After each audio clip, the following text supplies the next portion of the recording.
শক্তি কত বড় শক্তি আজকে আমরা প্রমাণ পাইলাম। দেখেন মানুষের দল আর দল, জনস্রোত দেখেন কতটুক গেছে জনস্রোত।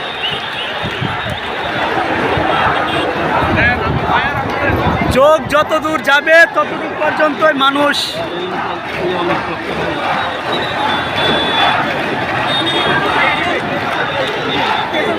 এই জনগণগুলো আসছে, এই মানুষগুলো আসছে নিজের প্রয়োজনে, দেশের প্রয়োজনে। দেখেন এটা মোবাইলে কাভারেজ করা যায় না কি পরিমাণে।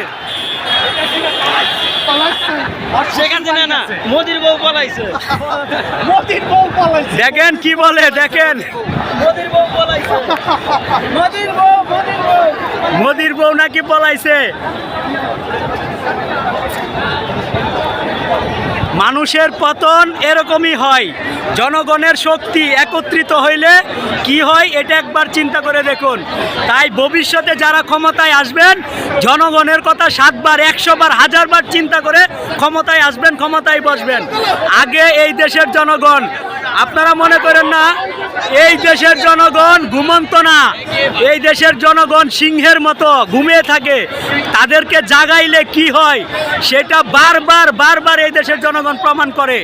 1952 সালে প্রমাণ করছে, 69-এ প্রমাণ করছে, 71-এ প্রমাণ করছে এবং 89 এবং লাস্ট 2024-এ প্রমাণ করছে। এই দেশের এই বাঙালি জাতি হচ্ছে বীরের জাতি, এই বাঙালি জাতি বীরের জাতি। এটা আবার 2024 সালে এসে প্রমাণ করছে।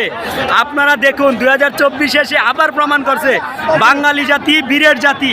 এই যে বাঙালি জাতি বীরের জাতি 2024-এ আবার প্রমাণ হইল। তাই যারাই ক্ষমতায় টিকে থাকতে চান আগে জনগণের সামর্থ্য জনমত নিয়ে ক্ষমতায় থাকতে হবে, না হলে এইভাবে টেনে হিস্ট্রে ক্ষমতার থেকে নামাবে। এটা আপনারা যেই আসবেন ভবিষ্যতে মনে রাখতে হবে।